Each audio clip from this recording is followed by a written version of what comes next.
Hey, everybody, and welcome to this week's episode of the Unemployables podcast. Today, we have special guest Jerred Moon, who's joining us from Dallas, and we had an incredible conversation with Jerred.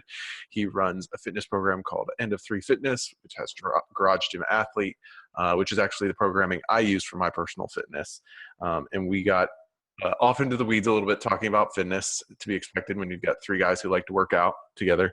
But we really dug into knowing what you want and going after it and making it happen and making sure that you try as hard as you possibly can to make that happen, which some of us are a little too lax on at times. So without further ado, let's dive in. Become unemployable.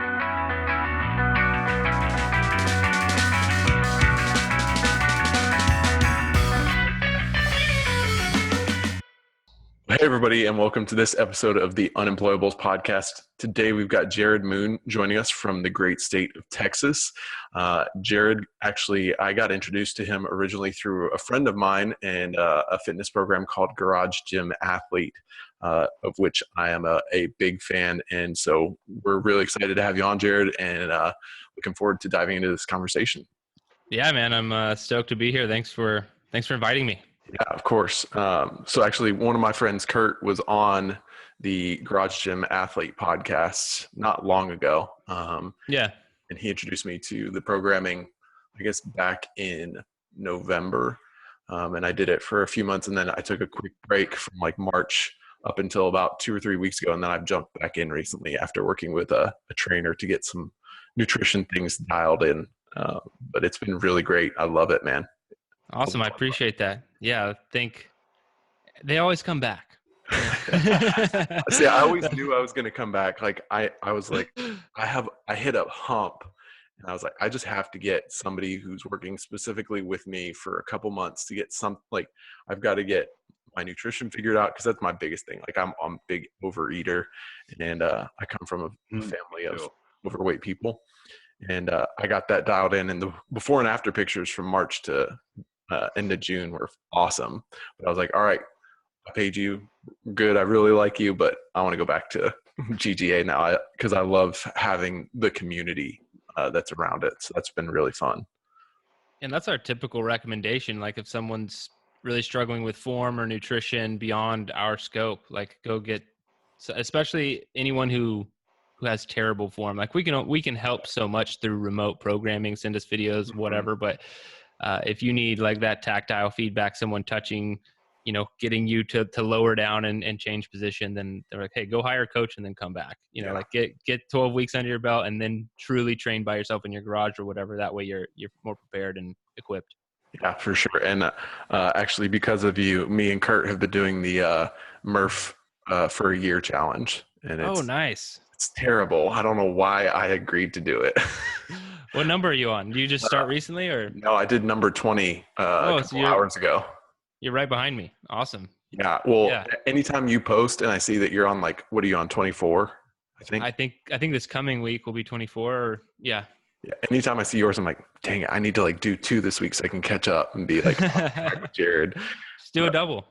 Yeah. Like that lady who did, how many did she do? 4 or 5 in a row? The 24 hours? Maybe that's what it was. I think she did 6 in 24 hours or something like that. That's disgusting. You could eat whatever you want for like a few days after that, though. Well, what's crazy is there's another guy. He's going to be on next season. He did it. He won up there. He did like 9 or 10 or something like that in 24 hours. And so he will be on the next season of the Garage Gym Athlete podcast. That's crazy. I inspired him to do Murph every day for a year originally. So this is the second time I've done it.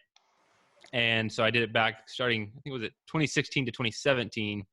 And he started doing it then, but then he just never stopped.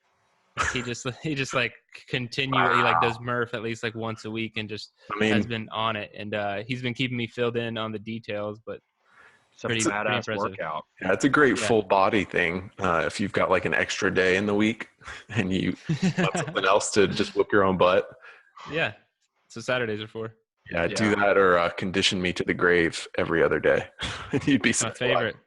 It's my favorite. So let's back it up a sec. for everyone. Yeah. I just dove in because I was real excited. No, let's back it up a sec for everyone listening.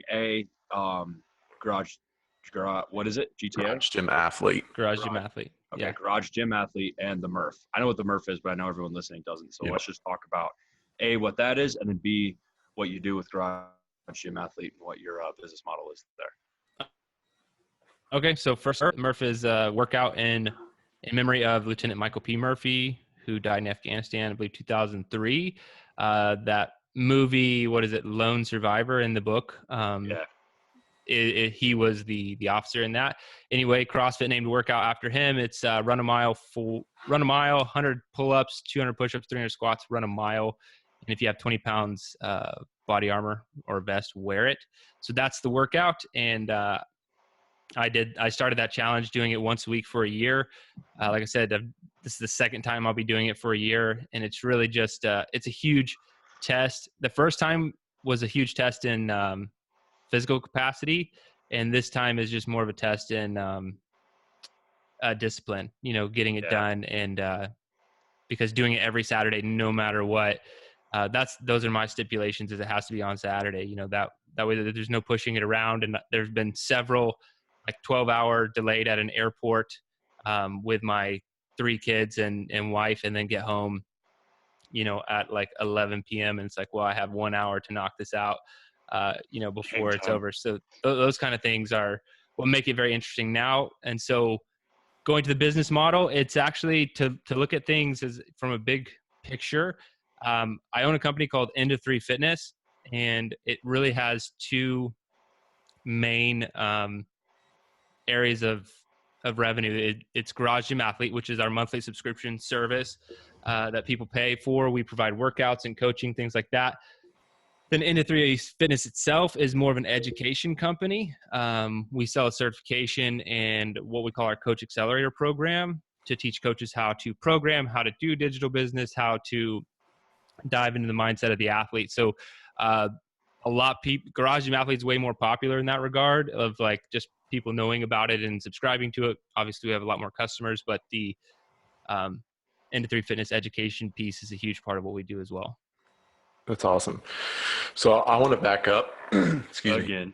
Yeah, I want to back up even further. So tell me a little bit about your kind of career journey, because I know that this isn't what you've always done, and I think you had a typical kind of desk or 9-to-5 type world job before any of this started. So I'd love to hear kind of the story and the narrative of how you went from, college graduate with a job, or however it started, to where you are today. Yeah. So I've actually always been anti 9-to-5. I never really wanted a desk job. So I decided that in college, I didn't want to do that. I didn't want a typical job. So I decided to join ROTC, Air Force ROTC, and compete for a pilot slot. And I got selected for that. Went to Euronata Joint Jet Pilot Training, Shepherd Air Force Base. What'd you fly? So this is part of the story. I was in the fighter pipeline and got injured during that time frame, and that's what kind of was the catalyst to everything that happened now, because we wouldn't be having this conversation if I had never gotten hurt. And so I was in that pipeline. Competed in college, did all that stuff, got the slot, was in the fighter pipeline, over-G'd the aircraft, got significant, for a simple explanation, a really bad sports hernia. Had to do an emergency landing, and then was in surgery, that next day. And that pretty much ended my flying career at that point, because while I'm fine, I got back, through physical therapy and surgery. I can exercise and lift heavy weights and all that stuff. They just thought it was in my best interest to stay away from high G aircraft after that. And so then it was, I'd always been in love with fitness, starting at a pretty early age, around 14, 15 years old. And before I went to college, I was like, hey, I'm either going to be a personal trainer and have that pay my way through college and do that, and then try and do that professionally, or let's do something, a little bit crazier and shoot for, being a fighter pilot. And my dad actually was the one who was like, dude, you can do the fitness thing pretty much any time in your entire life. The fighter pilot thing is a once in a lifetime. You have this small window to try and get that done. So I went for it. And then, the second that was over, I had about 2 years left on my active duty service commitment and got really heavily involved in coaching and programming within Air Force Special Operations Command, because I ended up at Special Tactics for my last 2 years. And that's where, obviously you're an officer first, but they have human performance programs there. And I just soaked up everything I could, and then started Into 3 Fitness as a 100% side hustle for my last 2 years of active duty, which was a grind. I'm sure we can dive into that more, but side hustles are one thing. Side hustles being active duty military, I think might just be the next level, because I would be like in my car, like we just got called in because some like serious shit happened, overseas. And I'm like trying to like publish a blog post real quick before I go and have to hand over my cell phone and everything else that can transmit data, and then go into these secret briefings and stuff. So it was a pretty crazy, wild ride to try and juggle both, but it ended up working out. And then I transitioned out of the military. I did take a job right after I got out, more in the kind of in the marketing space, if you will, just because I had so much experience, or at least 2 years experience with online stuff at that point. But as your podcast states, I was like completely unemployable. I was just like, this isn't working for me. So, immediately went for full-time Into 3 Fitness. And that was a rough ride at first, very rough ride. I think I decided to go full-time. In that first week, we made $200. And so I had 2 kids at the time. I have 3 now. That's why I say at the time. I've added 1 more since then. And so I remember laying in bed and my wife was like, I was like, yeah, we made $200 this week. She's like, that's a problem. And I was like, yeah. She's like, what are you going to do about it? And that was a simple catalyst for me that got my, lit a fire under my ass that got me going at a different level, that to be honest hasn't really stopped since then. And now we are where we are. That kind of brings us up to today with running Garage Gym Athlete, managing a team, and Into 3 Fitness, like I said, the coaching and education side of that. Man, that's really cool. So I left my full-time job in April and have been doing the amorphous kind of freelance thing for a while. And it's great because my wife has a great job, but it's also like every week I'm like, okay, how much did I bring in this week? Oh, that is not gonna cut it. Not enough, right? Got to shift it up a gear. So, and I only have 1 kid. I don't have 2. So I cringed when you said you had 2, because like, imagining, I mean, I know it's not double the expense to have 2 kids, but it's still more than 1. Yeah. And I mean, going from military, so my wife, she pretty much works. She works in the business a little bit now with Into 3 Fitness, but we own real estate and she pretty much manages that kind of as her job. But when we transitioned, she was a stay-at-home mom while I was in the Air Force, and we wanted to maintain that when I got out. So there was no secondary income or rich uncle or anything like that. It was really just like, what the hell are we going to do? Yeah. Figure it out. Right. It's badass. Burn the bridges. Yeah. So while you were doing both military and Into 3, what did it look like for you to try? Like, did you know right off the bat that, hey, I want to start a subscription program, or I want to start an educate? Like, what did it look like early on when you were, posting those blog posts right before you went into secret briefings? Yeah. So the business has transitioned quite a bit. I originally started. So I just put out a bunch of content with no real strategy or ideas of like, it was just like, I'm super passionate about fitness. And so I'm like, I would just write down like 50 ideas, and then each one of those would turn into an article over time, and not even good articles, just an article. So I'd write it, put it out there. And then that started to attract people just through social media and, some search engine optimization stuff through Google. And so then I started doing, one-on-one coaching, basically like remote coaching for people. And I built up a decent client base, but about as big as I could handle while still having a full-time, very demanding full-time job. But what I realized when I was coaching those people is they are all running into the same problem. They'd come to me and I'd be like, none of you are strong enough. Like you all need to be stronger. And so over time, this took about a year, but like I was starting to put everyone through the same type of strength routine when they would onboard with me, because they would come, they'd be too weak, I'd make them stronger. And so I was like, well, I'm going to stop doing this, because there's a lot of work trying to individualize these programs.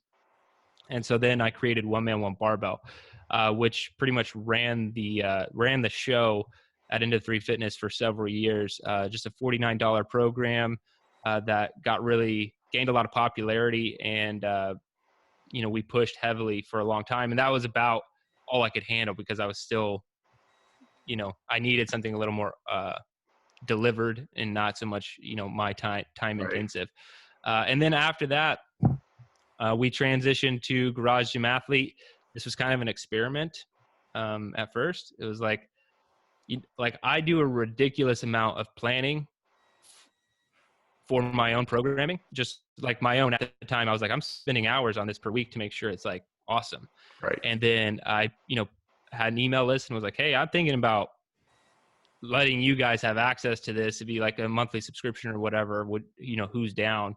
And a lot of people said they were down for it. So we tried it out, and I mean, the rest is kind of history. I mean, there's been nothing exponential about our growth necessarily. It's been, very slow growth over several years, but slow and steady. I just keep the course, and things have turned out.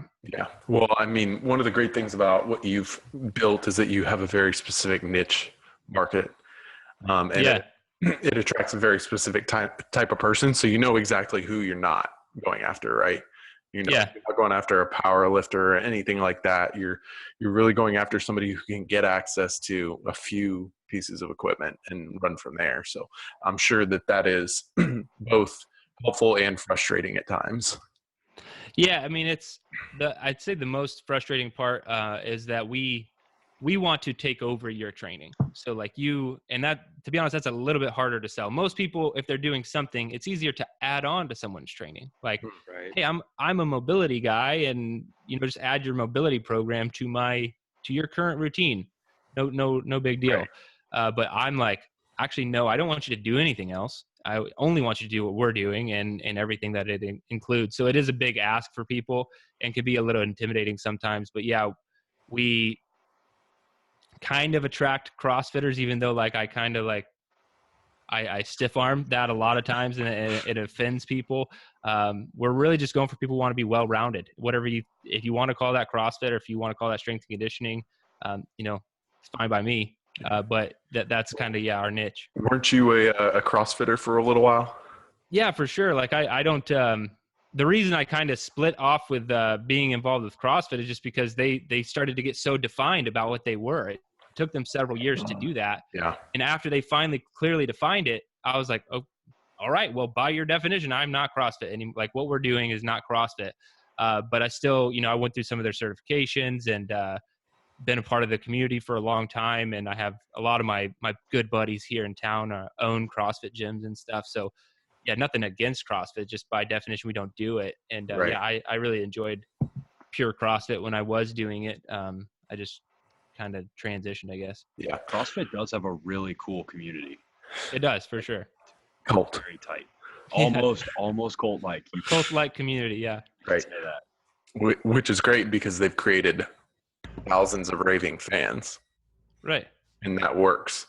So what you were just mentioning about Garage Gym Athlete, that like you want to take over the programming, that's probably one of my favorite parts, because as somebody who's like, I didn't work out in college or anything like that. It was only after I got out that I was like, you know what? I probably, like, if I actually care about my wife and my family and my future kids, and I want to be around for a long time, I need to start investing not just in what I'm eating, but what I'm doing with my body, like doing things so that I am still in great shape and great health in 50 years. And I jumped from program to program. Like, I'd never lifted before, so I started with 5x5 strong lifts, nice. Which was fine because I couldn't bench press 135. I couldn't hardly do anything, and that helped me grow. And then I switched to, I don't even remember what it was after that. I was doing it all myself, finding stuff and spending hours trying to figure out, okay, well, how do I program? What am I going to do? What day? How do I move weights up? And so I struggled for years with that kind of stuff. And then Kurt was telling me about Garage Gym Athlete, and I was like, That would be great if I just didn't have to think. Like, I can literally open the app and pick whichever track I want to be on, because Nick, Garage Gym Athlete, has like 4 or 5 tracks, so you can pick 7 now. 7. Nice. Yeah. So like It's each like- track kind of has different goals where it's like aesthetics, strength. Yeah, Like exactly. I'm on Shred right now. There's a strength, Okay. hard to kill. There's a body weight one. I'm sure Jerred can tell you. He's the expert, not me. Yeah. So I have to use my hands. So it's hard to kill, strength, shred, endure, 3 block, no gear. And we just opened Legacy, which is a combination of 1-man 1 barbell, our 1-man body weight, and 1-man 1 kettlebell, which were like our 3 main programs. Now they're in Team Builder, part of Garage Gym Athlete. Nice. So it's all kind of just depending on what you want to do. Yeah, Right. you want to get stronger, you want to, crush a Spartan race, or just be really well rounded. Like our most popular track by far is hard to kill, Which is just kind of conditioning, strength, Yeah, like all around athleticism. yeah, like general physical preparedness at a really high level. Okay. So yeah, you're really trying to increase every dial, but slowly. Yeah. Something I like that you call it strength and conditioning. I haven't seen honestly much at least in my corner of the internet. I haven't seen a whole bunch of people spouting off or talking about the benefits of hard conditioning work.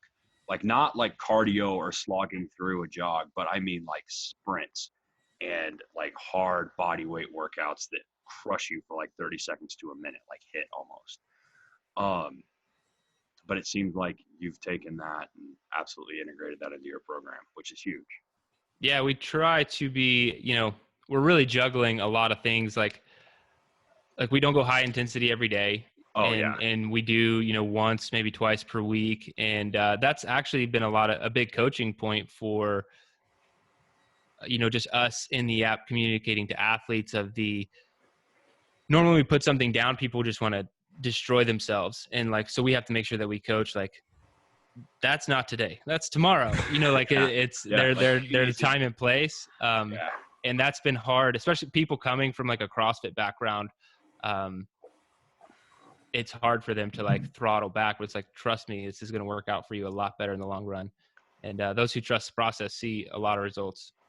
That was absolutely something that I learned. I played lacrosse at college at CU, and our strength and conditioning coach was all about that, like working really hard on this day and this day because we need to rest on this day because we have a game on this day. So it was like him and the head coach talked every day about like how hard we should get pushed each day to make sure we were not only ready for that game that weekend, but ready to get through the whole season and also peaking at the end of the season.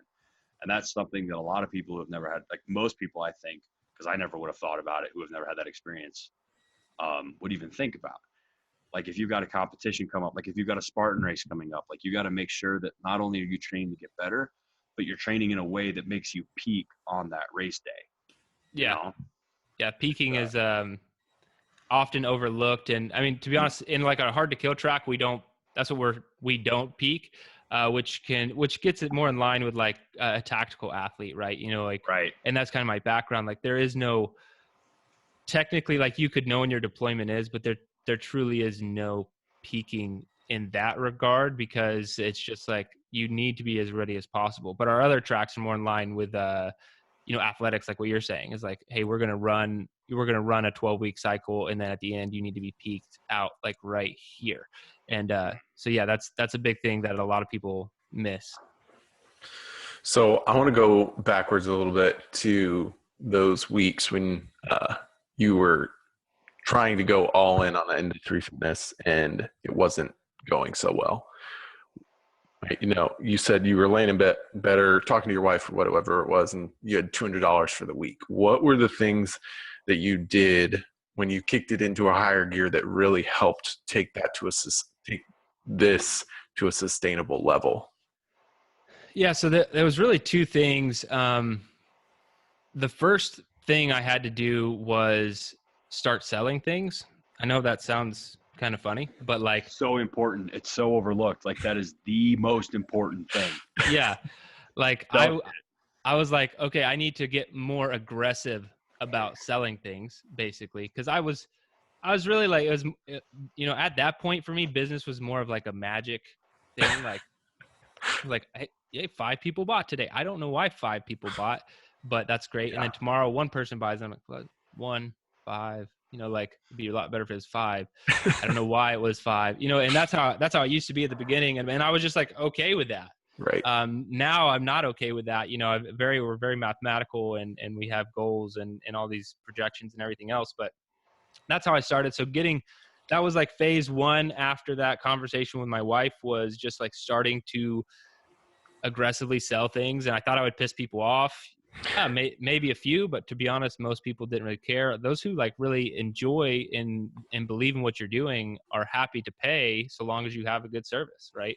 And so once I kind of learned that, there's a lot, just a mindset stuff involved with entrepreneurship. And that was kind of phase 2, was we were getting closer to a sustainable point, several months later, like let's say 6 months later. But then I just kept like waiting. I was like, when's my big break going to happen, so to speak? Like when is a blog post going to get picked up by this, big website, or, am I going to be on like some, really popular podcast or something that just makes things take off? And then I actually kind of caught myself and realized that I was just sitting there and like waiting for that to happen. And then I, was like, well, that's not acceptable. So I kind of flipped the switch on like, I'm going to make things happen for me. And what I started doing aggressively at that point wasn't necessarily selling anymore. It was learning. And so I just got really aggressive with conquering the learning curve on everything. Not only, self-improvement, self-development, business, like everything, just starting crushing a book or more per week, just reading everything and allowing no, activities outside of that. Basically, there was fitness and there was family, and then there was work, and there was no TV, and there was nothing else, which I'd already been kind of trained because of the side hustle discipline in the military. But there was at least, 2 years, there were no friends. There were no, there was nothing else. Like that was it. But that time period, I think, has made me leapfrog many people who were, kind of at the same stage as me at a certain time. I think that level of discipline really helped. And I still won't rest on those laurels. Like I'm still that way, like constantly. I have more time for friends and fitness, right, and more time for family and things like that. I've relaxed in some regards, but I won't let learning stop or slow down. And I'm aggressively attacking new ideas with my team, and like just always trying to learn. That I think that's the real like advanced strategy, in the entrepreneurship game. Secret. Yeah. It's your secret to success. So you said you got really aggressive with sales. Were there any tools or sales trainings, things that you dove into, or did you just kind of go trial by fire? Like, I'm going to go sell to this guy, and if it works, great. And then whatever doesn't go well, I'll learn from and try something different next time. Initially, it was just trying to sell things. I had no real strategy. I was just like, how about I start actually emailing people to try and sell things? But then I had a huge hang up, didn't have a lot of money. And so I kept running into these, I'm sure you've seen plenty of them, $2,000 courses that teach you internet marketing or whatever. Yep. And I would never buy them though. I was like, I'm, not going to do it. And then I finally bought one. And the only reason I even did it is because I had a friend like vouch for the company. And so I was like, okay, I bought it, implemented their little system, and like turned $2,000 to like $15,000 in a very short period of time. And so I was like, and that's part of that, like that learning thing. So now, I've spent tens of thousands of dollars on those kind of courses and programs and everything else, in an effort to learn everything, because most of the time there's an ROI involved in it. And so, and it's a tax write-off for small business owners. So I think, I eventually did get into like marketing courses and things like that. Mm-hmm. But initially it was just like no strategy, like, hey, I'm selling this today. Do you want it? Type like real typical stuff. Yeah. So what year was it that you left the military and went all in on this? 2014, ended 2014. So, and then like I said, I did take that job right. for a very short period of time. So really 2015 is Okay. when that transition to full-time happened. So coming up on 5 years, do you think, looking back, that there are inflection points where you've had big changes in the business that have really either caused things to change for the worse or significantly better, that you look back on and think, wow, that was a critical point in what we're doing? Facebook advertising probably be the only thing I could point to, like a huge,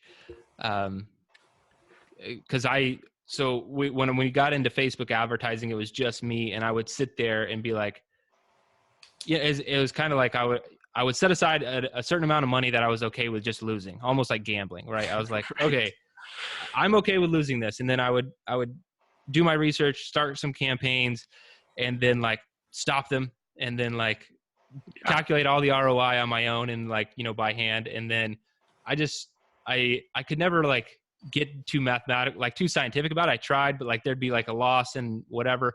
But what I eventually realized was every time I would turn those ads off, my revenue would go down.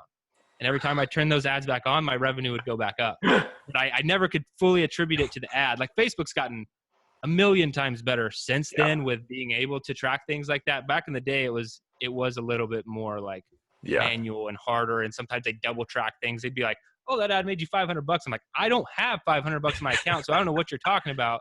And now those things are a lot better. Yeah. But Facebook advertising, just marketing and advertising in general, not being scared to spend money on that stuff was a huge acceleration for us. So are you still hand calculating all that stuff, or you have someone doing it for you now? So we don't have anyone hired to do it, but we use Wicked Reports. And so Wicked Reports is like pretty wicked, since they Never heard of that. have I'll these have to look it up. they have these tracking links and everything else, and they track everything and forever. That's awesome. So like it really helps you. It has made us even more confident in advertising and where to put money and like which campaigns are doing well, what should we turn on, what should we turn off, and everything. So you guys manage the ads internally? Yeah, we've worked with a few different, I'd say 3 different agencies now, and we have not been happy. The only person that we worked with recently, and we might work with again. It just was a matter of timing. I was out of town for a month and stuff like that, but this is just for, anyone who's thinking about doing it. He only wants to get paid off of what he sells. So commission only. That's awesome. He crushed it in like a 30-day trial with us and only gets paid on what he sells. Now, anyone you can find who's that confident in their skills is someone you want to work with. And we'll be working with him more. But we found with other agencies, what they do is they just charge you some, like whatever, it's $1,000, it's $1,500, it's $3,000 a month, plus the ad spend. And then you'll make money, maybe you'll lose money, maybe but we need to get paid and you need to cover the ad spend. And it's like, this is awesome for you. And it's like a real big risk for me. Right. So if you can find someone who's like results based, they're awesome. That's really cool. My last job, I worked with, I think 2 or 3 different Facebook ad agencies, and it was the same thing. It was like, pay a management fee, pay ad spend, and then we'll hope for the best. But hey, if it doesn't go well, we'll tweak things. I was like, you guys are good people. I understand like you're doing this to make a living, but at the same time, this kind of is not the best deal for me, the customer. Right. It's just not good. Like I think if they're working with a lot of really large companies who are like, yeah, our marketing budget is this per month, we don't really care. Just like, hopefully we get some ROI from it, but that's not how we were operating. It was like, no, we need like immediate ROI on some of these things. And so, just really diving into that was important for us, and managing yourself saves a ton of money if you learn it. For sure. So do you feel like you guys have a good idea of, what's next, or do you feel like it just kind of evolves out of what you're doing currently? Like, is this something you see yourself doing for a really long time, or is it like you'll do this until it stops being effective, or, well, that's a stupid question because everyone should stop doing things that aren't effective, but you get what I'm saying. Yeah. I mean, Garage Gym Athlete will continue. We are on a relentless pursuit to improve it, make it better. And I don't know what that looks like, though, in 10 years, because there are Right. just so many different technologies coming on board with at-home fitness stuff and like holograms and holographic things and like all this craziness. So, Peloton, that type of stuff. Yeah. If we were to get integrated, like that could be my big picture, like getting integrated, not necessarily into Peloton, but something like that for garage gyms. Yeah. Like That would be my mirror things. Yeah, they have a lot of that kind of stuff. But then it might go against like kind of our programming methodology. So like that's another thing is like we won't water down what we're doing or what we believe in to try and sell some like some piece of glass that has me on your wall or whatever. Otherwise, what we're doing, we're going heavy into the education side of things. So we have a very proven methodology. We've already had hundreds of coaches go through our certification. And that's just been a slow process because that's kind of been our side hustle to Garage Gym Athlete being the main thing. But we're just gaining a lot of traction from some pretty big names in the industry who've gone through it now, and it's still very respectable. And so that's where we're putting a lot of effort. And my personal side project is Better Human Business, which is coming out this month in about 12 days. So that is, like I said, we've had all these coaches go through, our coaching certification, and the next set of questions they started asking us were business questions, specifically online and remote coaching. And so we're just going to start answering some of those questions, and that's about it, helping the coaches try and scale their businesses. That's cool. What are some things that you wish you had known when you started into 3 Fitness that you know now?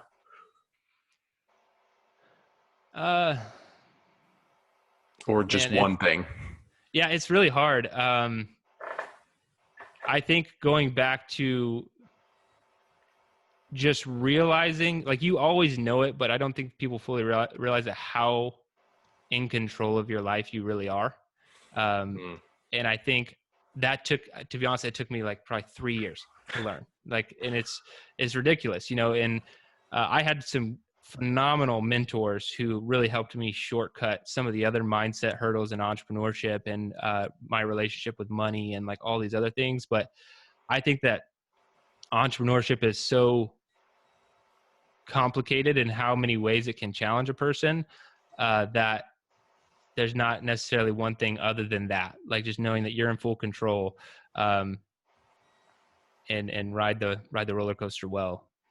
I realized in my first couple months of being full time, and then even the 6 months or 8 months before that, most of the growth in your company in the first year, maybe even longer, I don't know, I've only been at it for a year, but in the first year, most of the growth is internal.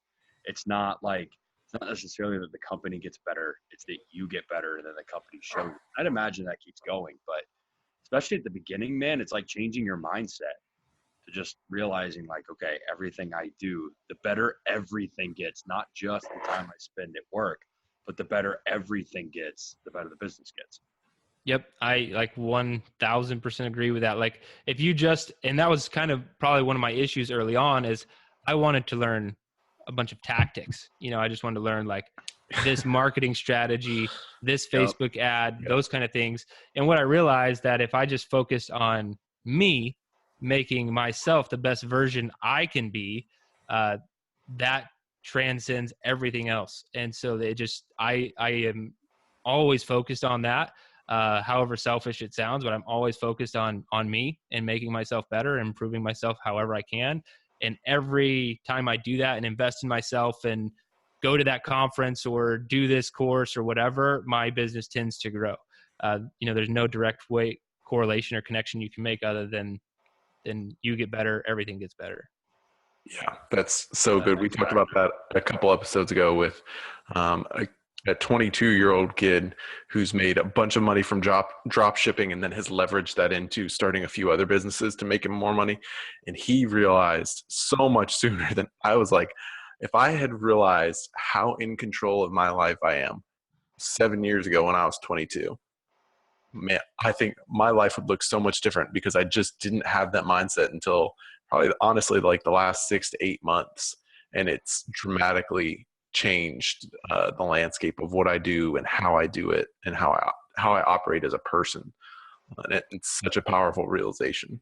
I think it's going to become more prominent in younger people because, I mean, there's no reason everyone can't have like a personal brand business for themselves. Like as long as if you're passionate about something, then you already have a business. If you're passionate about nothing, which is a lot of people, then you can do something like an Amazon business or whatever, and still like make, good money. Like I think a lot of people who don't know business very well talk about like getting stomped out by the competition or like whatever. Like competition in business is not a thing unless you're like Amazon or like Costco or something like that. Right. Like if I'm a coach and I want to charge $250 a month for individualized coaching and programming, like realistically, how many people do I need to just support my family? Do I need like 30 people, 40 people, at a very small level? Like, is that really competitive? Like I need 40 people. Let's go 50 people max in this entire world to trust me to handle their fitness. Like, do you think that some CrossFit gym is taking my market size? Like, I just think everyone is capable of doing this to some degree, whether as a side hustle or, a full-on business. But you don't need to be as big as you think to just support your lifestyle. Yeah, I really don't. for sure. So when you started all this and left the military, did the reality of owning your own business match up with the idea that you had in your head of what it was going to be like? 100%. Yeah. Like I have run my business. I have made zero sacrifices in what I wanted it to be versus what it could be. Like people would try and steer me in all these other directions. They're like, hey, you should start doing weekend seminars. Like you could add like a couple $1,000 extra to your revenue, like all this stuff. A lot of people pushing me in directions like that. And I'm like, that sounds like travel. It sounds like time away from my family. No, how about not? Let's not do that.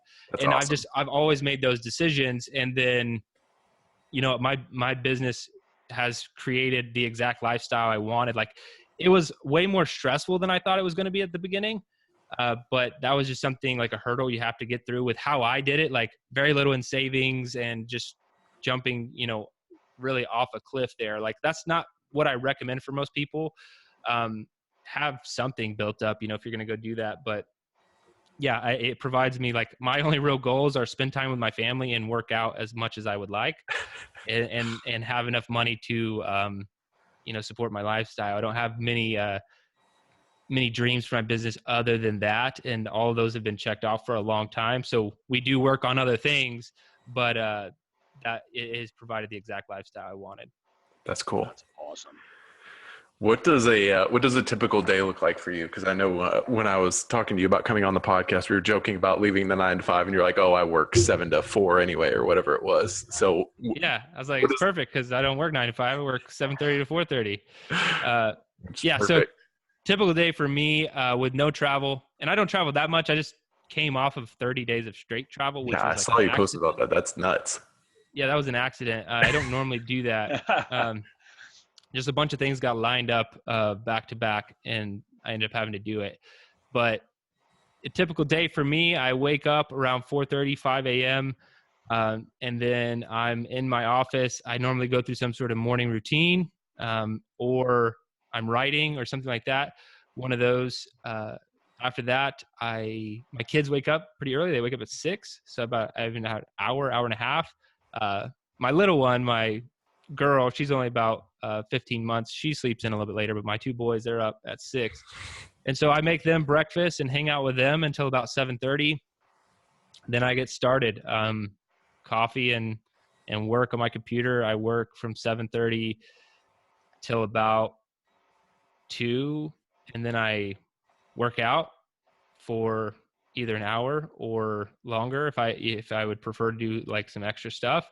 And then I close out the day with maybe some email. Like I don't actually look at email until the very end of the day. And then if for something happens to where like I can't check email. I just don't. I'm really bad at email. And so That's a great thing to be bad at. I am too. I'm horrible. Yeah, I don't check it till the end of the day. And if it's 4:00 and I'm like, well, my kid's already doing something cool, I want to go do that, then I just won't check email that day. And that stresses a lot of people out, but that's just how I used to be real like crazy about my email. But our customer service is like monitored by 3 different people now. And so I just like don't want to look at email. I'm like kind of like a real broken on email. Yeah. And so I don't check it. But I mean, my days are pretty simple. It's, family, like I said, family, fitness, and business. And I don't squeeze much else into that. I love that. You have very clear priorities. And that's been very evident to me. And that's not always the case with people. You can't always tell what people's priorities are by talking to them for an hour or spending 5 minutes with them or whatever it is. So I appreciate that. That's awesome. Yeah, man, like I said, it's a simple goal. Like it was achieved pretty early on. But if the business had to shrink down to 1/10 of the size that it was, I could still manage it and still check all those things off. And, that's fine with me. Like we can expand or shrink, and I'm still going to be happy in the process. Cause I had to detach myself from like the revenue outcome a long time ago. Now, while we're very driven, maybe to a crazy extent on numbers and data and things like that, I'm also like completely okay with the alternative. If something were to go wrong, like we're prepared for that scenario as well. Yeah. It's like that old adage of like being satisfied but never content, or whatever the saying is, right? Where you're happy with where you're at. You want more, but you're happy where you're at. Yeah, like we'll continue pushing and we'll like try new things and continue to try and grow at all times. But yeah, I'm not going to get super stressed out about it anymore. I used to be that way. Like and that used to stress me out. And I'm like, well, I don't need to stress out. Like we're fine. So. Yeah. Besides email, what was the first thing you outsourced? I'm curious. Like, what are you bad at? So you're familiar with Joe. Yeah. On my team. So Joe, like he worked himself into the company. He was the first hire, and what did he start helping with first? I think it was just email. I mean, I had a very high trafficked blog, which was bad. I mean, it was good and bad. To be honest, high traffic blog didn't bring in a lot of business. It brought in a lot of questions, a lot of email, tons and tons of email. Yeah. And I would sit there and like, I'd be on email hours a day trying to like answer people's questions and stuff like that. So Joe started helping with that. And then he basically asked for a part-time position because he was a coach, like a certified coach. And I was like, this is like online business. I don't know how to like give you a coaching job and you only coach. And he's like, no, dude, I'm cool with doing anything. I was like, awesome. Okay. Yeah. Email. And so since then, Joe, he is doing everything that I once did. Like he does it all. He's my right-hand man. Awesome. And he handles everything, but he's kind of gotten overwhelmed. And so we brought Ashley on board, and she helps, fill in a lot of those holes. And, a lot of other people have roles, but I'd say the first thing that we did was email, but no one has like a clear cut, like role. This is your job. Like I explain that to everyone when we're doing like an onboarding conversation for hiring. I'm like, if you're not willing to like sweep the floors, the digital floors around here, like this is not going to be a good fit for you. Cause I'm going to ask you to do something that like you might even be offended at because the task is so below your like education level or whatever, but like you have to do it because I have to do it. Like I've had to do it. So you're going to do it. I'll do it some days. You can do it some days, but like, everyone's going to do everything around here. Now people do have kind of clear cut roles. Like Joe's primarily like team builder, coaching, support, things like that. And, we kind of have like a main mission, but nothing's off the table. That's cool. I love it. Nick, you want to do your question? Yeah. So I always like to ask this towards the end. If you could have one, like if you could leave everybody with one like philosophical or tactical thing or anything like that like really changed the game for you, just like one thing that you kept in the back of your mind throughout this whole thing. Your Tony Robbins platitude. Yeah. What would that be? Try hard. That was. Hell yeah. I loved Uh, your inflection was so great. Try hard. Well, it's That's funny great. because, and I'm going to go like, there are a lot of things I could have said to that, but I just don't actually feel that anyone is trying hard enough Mhm. in most anything. And that might sound judgmental. I mean, take it however you want, but I probably don't think that you're trying hard enough. I don't think I'm trying hard enough. That we constantly need to be trying harder in every regard. I just think that with what's happened to just, let's not get too crazy here, but America and like this obesity thing and just people pretending like they want to own a business when they really don't. Like, you need to try harder. I just had this conversation on a podcast that will be published next week with my team, but I have people who hit me up all the time, family and friends, so really close to me. They want a free exercise program. They want me to write them something, right? And I'm like, okay, this happens all the time. It happened a lot early on. And then I was like, here's the deal. You're going to write me a check for whatever amount of money is going to hurt you. Like for some of my friends, that'd be $50. For some of them, that might be, $5,000. You're going to write me that check. I'm going to write you a 12-week program. If you do the program, I will not cash this check. That is your free program. If you don't do it, I am going to cash that, and it's going to be painful because you just paid me $5,000 for nothing. Like you have it, but like you basically paid for me for nothing. I've been doing that in a lot of different areas. Like I have people reach out to me about business now. They want to know more. How can I get started? What do I do? And I'm like, hey, here are 3 books. Go read all 3 of these books. If you read them all, we'll hop on a call. We could talk an hour, talk 90 minutes, whatever you want, but you have to read all 3 of them. I've had like 10, 15 people do this, and I like tell them, not one of them have come back having read the books or done anything. I'm like, they're not trying hard enough. Like if I had someone I looked up to who was going to help me do something, and that was the only admission to entry, was like read some books or like do an exercise program, like hell yeah, I'm going to do it. So that's just kind of my expectations of people to try a little bit harder than what I'm seeing from a lot of humans out there. I like that a lot. It's very telling in where we're at, and how so many people are all talk and no action. Yeah. The business one has been more surprising because that's been more recent. I'm like, yeah, look, I'm happy to talk about this. Just to be honest, like we need a better like middle ground where we can actually have a conversation. So you need to like educate yourself just a tiny bit before we start talking, or else you won't even know good questions to ask. And so here are 3 books. They're not even that long, and doesn't happen. That's crazy. Yeah. So crazy. Yeah. Well, Jerred, thanks so much for coming on. Where can people find you online?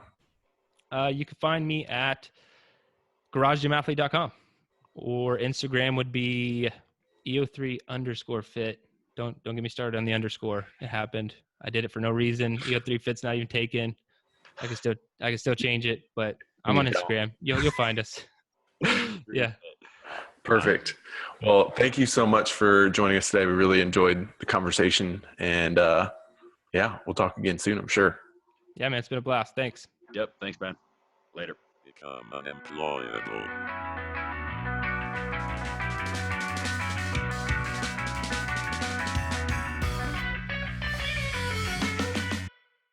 Guys, if you liked the podcast today and you'd like to learn more, you can join us at theunemployables.co/membership. You'll also get full access to me, Dan, Jeff, everyone else in the community who's doing great things and building their own businesses, everything like that. So once again, that's unemployables.co/membership. Thanks for listening.